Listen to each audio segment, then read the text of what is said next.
le vertige de l'abandon. Nous ne savons rien du corps des femmes, de ses secrets, de ses alcôves. Qui oserait y toucher? Nous méconnaissons aussi l'extrême sensibilité des hommes et toute l'amplitude de leurs frissons. Nous les voulons bandants, presque automatiques.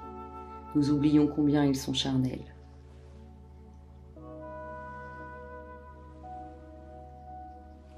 L'inaction de cette femme possède une sorte d'élégance. Elle aime, elle se love. Quelque chose de sa ferveur circule vers son amant, quelque chose qui sera en lui pour toujours. À sa manière, elle renverse les codes établis. Elle dépasse la femme sage. Elle se sent pleine, fouillée à souhait, parfois émerveillée, parfois carrément insoumise.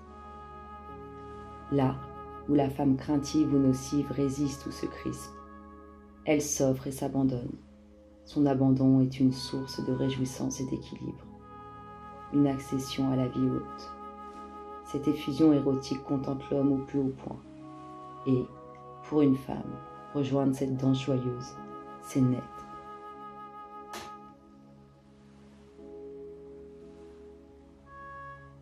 Les neuroscientifiques nous rappellent que notre cerveau est bien plus occupé à gérer l'incertitude qu'à savourer la tranquillité de l'existence.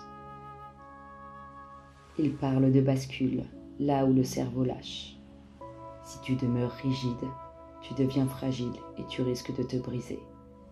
Mais, dans la fluidité, tu agrandis la conscience de toi-même. Dans l'ivresse de ce relâchement, les vagues océaniques de l'extase surgissent dans un sublime abandon. L'extase n'est pas une attitude spéciale à acquérir à force d'entraînement physique ou mental. Elle est un état total de lâcher prise. Elle est un souffle qui vient te cueillir après l'ouragan du désir.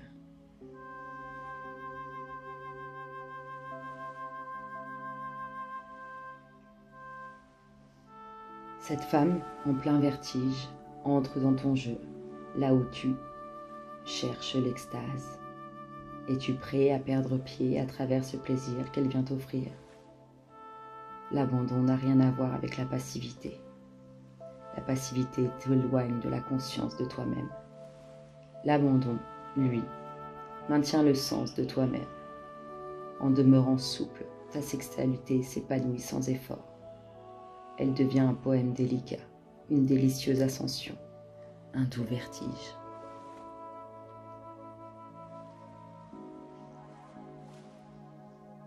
Quelque chose suinte en toi, en sourdine, un râle, une plainte, une blessure ancienne.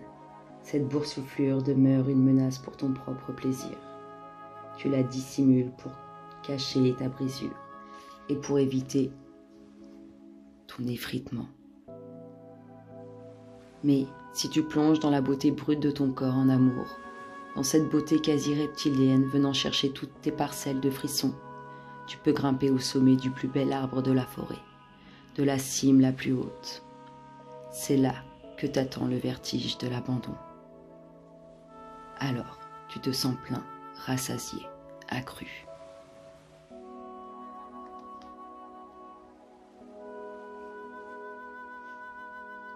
Ton ego aime d'amour malhabile. Il cherche des échappatoires psychologiques où s'active inutilement. Il invente toutes sortes d'idées préconçues, embrouille l'amour et le transforme en sac de nœuds, en sexualité compulsive, en espérance déçue. Ta personnalité doit mourir dans l'acte d'amour. Elle doit abandonner la chose, afin que tu deviennes aussi impétueux qu'un lion et aussi délicat qu'un pétale de rose. Entre sauvagerie et douceur, tu jouis en cascade.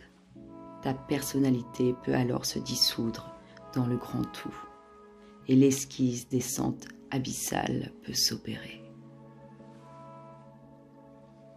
Viens, écoute les soupirs, les fougues heureuses, les supplices de la lenteur, les instants hors du temps, les gémissements. Écoute aussi cet ultime prélude à l'accomplissement, si doux et pourtant si intense. Juste un peu avant ta grande joie, tu es presque en apnée.